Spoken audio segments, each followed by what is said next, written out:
morning students. Today we start the exercise of this chapter, right? Chapter number 2. In previous lecture we completed the explanation of this chapter.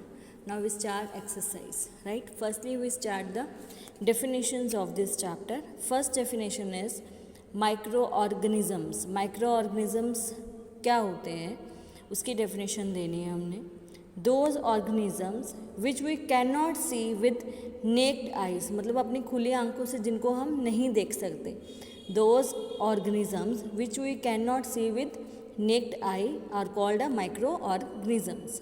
Okay. Next, fermentation. Fermentation किसको बोलते हैं? The process of conversion of sugar into alcohol by the yeast. वो कह रहे हैं ऐसा process जो sugar को अल्कोहल में कन्वर्ट करता है बाय यीस्ट के द्वारा शुगर को अल्कोहल में कन्वर्ट करा जाता है, उसको हम फर्मेंटेशन बोलते हैं. आपको मैंने बताया था कि यीस्ट के द्वारा ही जो बड़ी बड़ी इंडस्ट्रीज़ हैं, कमर्शियल इंडस्ट्रीज़ हैं, वो क्या करती हैं, शुगर को अल्कोहल में कन्वर्ट करवाती हैं. किसके द्वारा? यीस्ट के द्वारा. ओके. उसके बाद नेक्स्ट है choose the correct option. First is which of the following disease is caused by the virus. वो कह रहे हैं कि इसमें से कौन सी ऐसी डिसीज़ है जो वायरस के द्वारा होती है. Which of the following disease is caused by the virus. A polio, B cholera, C tuberculosis, D typhoid. इनमें से कौन सी है जो वायरस के द्वारा होती है? Which of the following disease is caused by the virus. Polio disease is caused by the virus, right. Polio किसके द्वारा होता है? वायरस के द्वारा होता है, right. Now next one is what is called a fungi seen on moist or stale bread. वो कह रहा है कि what is called a fungi जो होती है जो seen on the moist or stale bread, जो स्टेल ब्रेड या मॉइस्ट ब्रेड पर हमें देखने को मिलती है, फंगई आ जाती है, उसको हम क्या बोलते हैं? What is called a fungi seen on the moist or stale bread, right. उसको हम क्या बोलते हैं? A mould, B yeast, C mushroom और D none of this. Answer is A mould. उसको हम मोल्ड बोलते हैं.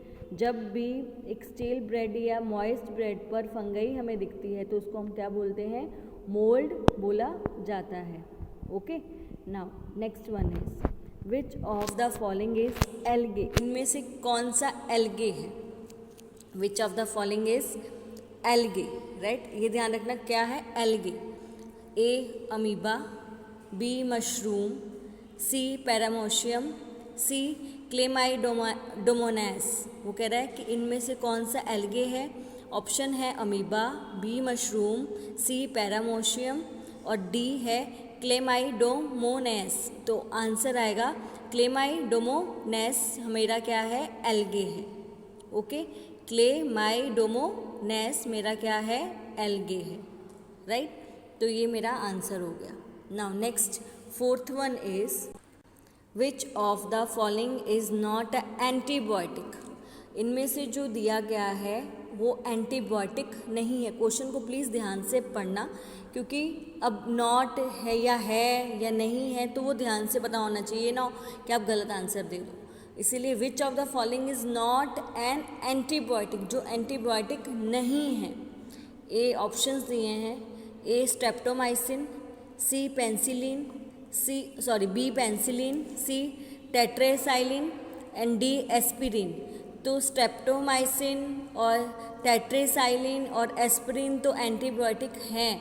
तो कौन सा एंटीबायोटिक नहीं है? पेंसिलिन एंटीबायोटिक नहीं है. Penicillin is not a antibiotic.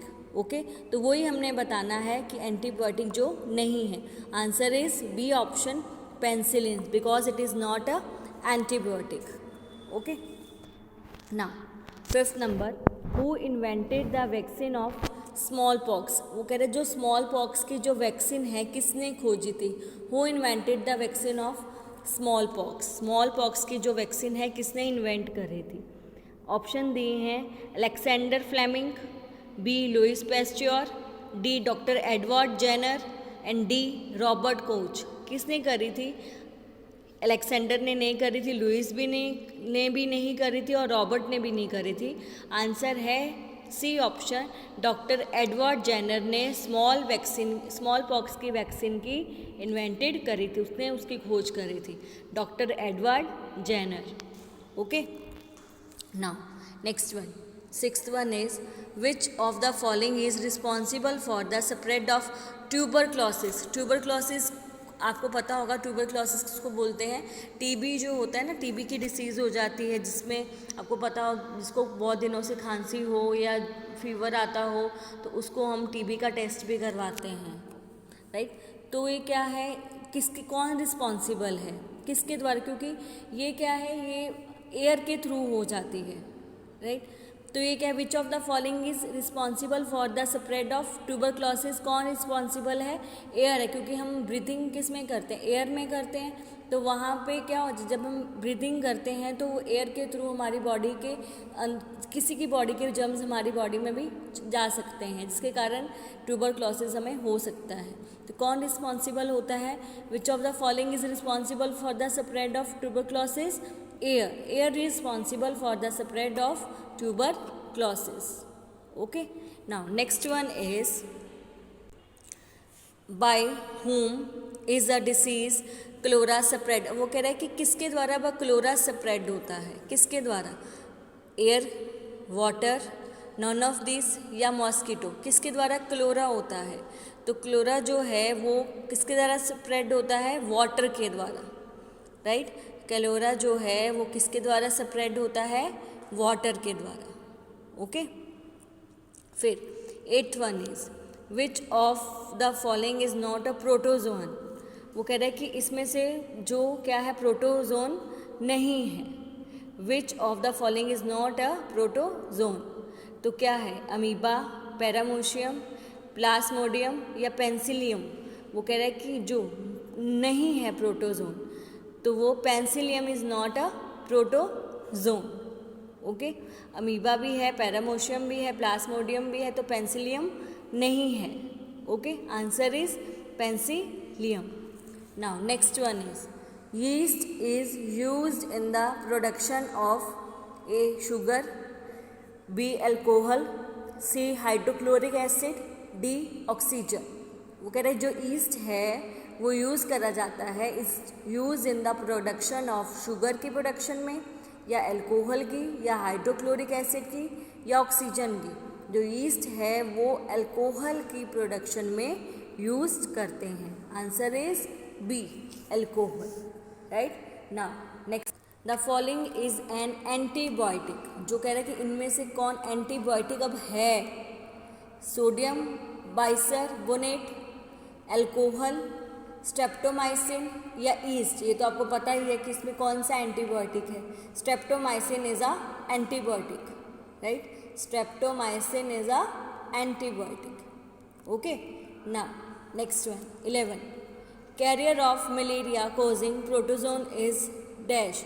वो कह रहा है कि जो मलेरिया किसके द्वारा, मलेरिया का कैरियर कौन है, कौन कैरी करता है मलेरिया डिसीज़ को, कौन कैरी करके दूसरों तक पहुंचाता है? हमने बोला था ना, जो कैरियर किसको बोलते हैं, जो डिसीज़ को कैरी करके कोई भी कोई भी जो हमारे ये मॉस्किटोज़ हैं या कोई भी ऑर्गेनिजम्स जो डिसीज़ को कैरी करके दूसरों तक पहुंचाते हैं, वो कैरियर्स होते हैं। मैंने आपको बताया था। अब मलेरिया का कैरियर कौन है?